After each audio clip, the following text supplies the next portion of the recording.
8th model से related example है यहाँ पे। A 190 metre long train running at the speed 140 kilometre per hour crosses another train running at the speed of 70 kilometre per hour in 6 second. What is the length of other train? एक 190 metre की train 140 kilometre per hour की speed से running कर रही है और वो cross कर रही है दूसरी ट्रेन को जो 70 किलो पर आवर की स्पीड से रनिंग कर, और उसको क्रॉस करने में वो टाइम ले रही है 6 सेकेंड का। तो हमें बताना है कि सेकेंड ट्रेन की लेंथ क्या है। तो हमें पता है कि हम इसके लिए जो इक्वेशन यूज होती है वो होती है S1 plus minus S2 is equal to L1 plus L2 divide by T। ठीक है, यहाँ पर जो प्लस है वो ऑपोजिट डायरेक्शन के लिए यूज होता है और जो माइनस है वो सेम डायरेक्शन के लिए यूज होता है। अब क्वेश्चन में मेंशन नहीं किया हुआ कि जो ट्रेन है वो ऑपोजिट डायरेक्शन में मूव कर रही है या फिर सेम डायरेक्शन में मूव हो रही है, लेकिन हमारे पास यहाँ पर वर्ड है क्रॉसिस। तो जब भी क्वेश्चन में क्रॉसिस या क्रॉस्ड वर्ड यूज होगा तो हम ये मानेंगे कि जो ट्रेन है वो अपोजिट डायरेक्शन में चल रही है, क्योंकि ऑब्वियस है कि जब वो अपोजिट डायरेक्शन में चलेंगी तभी वो एक दूसरे को क्रॉस कर पाएंगी, अदरवाइज वो क्रॉस नहीं कर पाएंगी।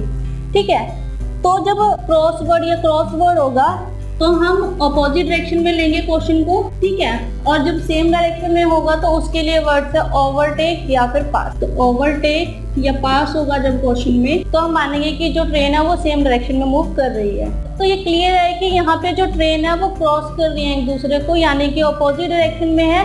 तो अपोजिट डायरेक्शन के लिए S1 plus S2 is equal to L1 plus L2 divide by T।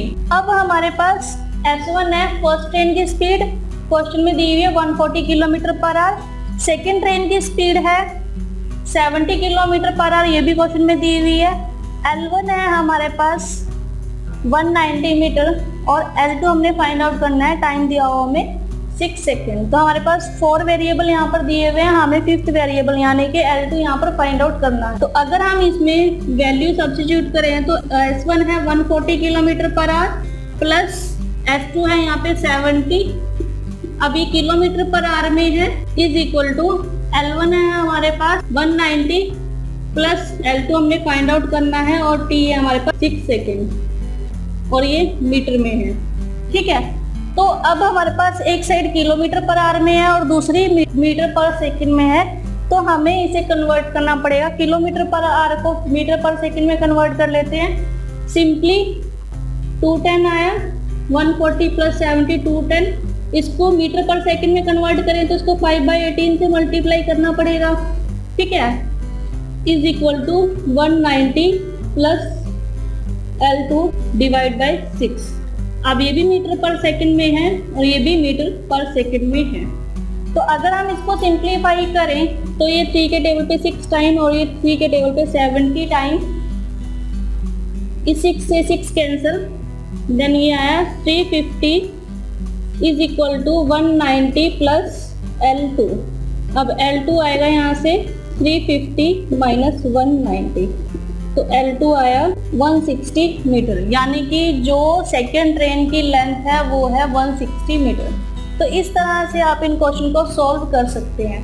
ध्यान रहे कि अगर ऑपोजिट डायरेक्शन में है तो हम S1 plus S2 is equal to L1 plus L2 divide by T का इक्वेशन का यूज करेंगे। अगर हमारे पास सेम डायरेक्शन में है तो S1 minus S2 is equal to L1 plus L2 divide by T, इस इक्वेशन का यूज करेंगे।